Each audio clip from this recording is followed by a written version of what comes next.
Hello guys, സുഗമോ ദേവിയിൽ ഒടുവിൽ ആ നിമിഷം വന്നെത്തുന്നു. അതേ കൂട്ടുകാരൻ, നമ്മുടെ അരുന്ധതി പ്രഭാവതി നേർക്കുനേർ കണ്ടുമുട്ടുന്ന നിമിഷങ്ങൾക്ക് വേണ്ടിയാണ് പ്രേക്ഷകർ കുറച്ചൊരു നാളായിട്ട് വെയിറ്റ് ചെയ്തിരിക്കുന്നത്. കാരണം അരുന്ധതിക്ക് പ്രഭാവതിയോട് എന്തേ ഇത്ര ശത്രുത എന്നുള്ളൊരു കാര്യം ഇതുവരെ നമ്മുടെ സംവിധായകൻ നമ്മൾക്ക് മുന്നിൽ വ്യക്തമാക്കിയിട്ടില്ല. അരുന്ധതിക്ക് കൊടും പക മാത്രമാണ് പ്രഭാവതിയോട് എന്നുള്ളത് മാത്രം നമുക്കറിയാം. പിന്നെന്തോ ആ ഒരു ഋഷിയെ കാണിച്ചപ്പോൾ ഋഷിയുടെ ആ അവസ്ഥയ്ക്ക് പിന്നിൽ നമ്മുടെ പ്രഭാവതി ആയിരിക്കും കാരണം എന്ന് നമ്മൾ പ്രേക്ഷകർ ഊഹിച്ചെടുത്തു അല്ലെ.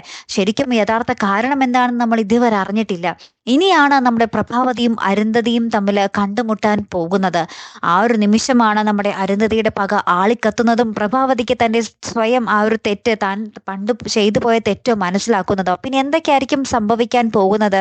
നമ്മുടെ പ്രഭാവതി അരുന്ധതിക്ക് മുന്നിൽ മാപ്പ് പറഞ്ഞ് താണ് കൊടുക്കുമോ, അല്ലെങ്കിൽ നമ്മുടെ അരുന്ധതിക്ക് നേരെ പൊരുതി നിന്ന് യുദ്ധം ചെയ്ത് പൊരുതി തന്നെ നിൽക്കുമോ എന്നുള്ളതാണ് നമുക്ക് ഇനി അറിയേണ്ടത് അല്ലേ കൂട്ടുകാരെ.